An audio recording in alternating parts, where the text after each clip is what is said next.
Oh, face à face. Thank you, Lord. Thank you, Jesus. Thank you, Holy Ghost. J'aimerais commencer une étude intitulée Tu construis sur quoi? Et je prie que le Seigneur te bénisse encore. Nous allons partir tout de suite dans Matthieu chapitre 7 au verset 24 jusqu'au verset 26. Il est écrit ici: C'est pourquoi toute personne qui entend ces paroles que je dis et les met en pratique, je la comparerai à un homme prudent qui a construit sa maison sur le rocher. La pluie est tombée, les torrents sont venus, les vents ont soufflé et se sont déchaînés contre cette maison.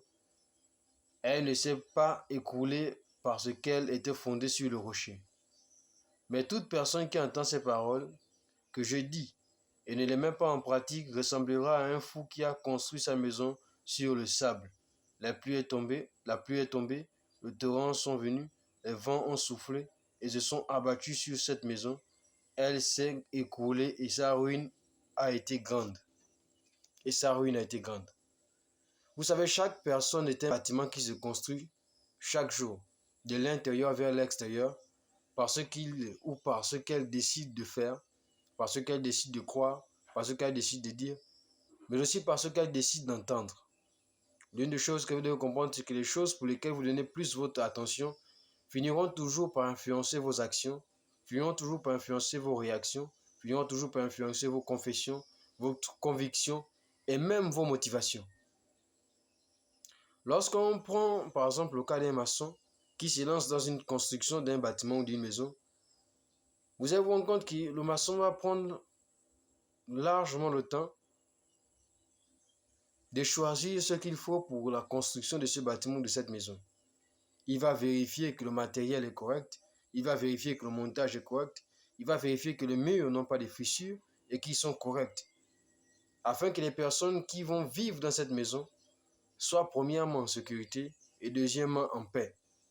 Et ça, c'est donc la mission que le maçon a dans la construction de la maison d'où les personnes, où des personnes vont vivre.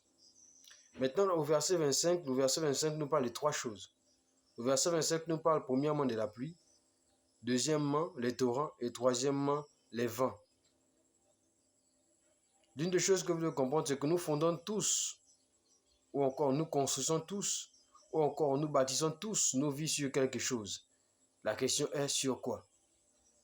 Nous fondons tous nos vies sur quelque chose. La question est sur quoi?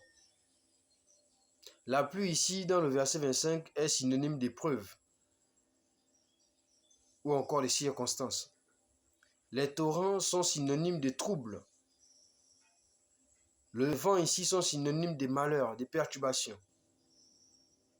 Et donc toutes ces choses sont réunies pour mettre à l'épreuve, pour confronter ce qui a été construit, ce qui a été bâti. Mais l'une des choses que j'aimerais faire ou encore attirer votre attention, c'est que je fais ici un parallèle entre ce qui est construit de manière naturelle, c'est-à-dire la maison ou encore un bâtiment, à ce qui est construit en nous, qui forme notre caractère, de l'intérieur vers l'extérieur. Voilà en fait le parallèle ou encore la comparaison que je mets ici en lumière.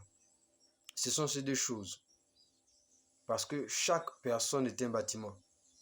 Chaque homme est un bâtiment qui se construit par ceux qui décident d'entendre, de dire, de faire, mais aussi d'entendre, de croire. Pour aujourd'hui, nous allons nous arrêter et nous croyons que le Seigneur vous a béni face à face.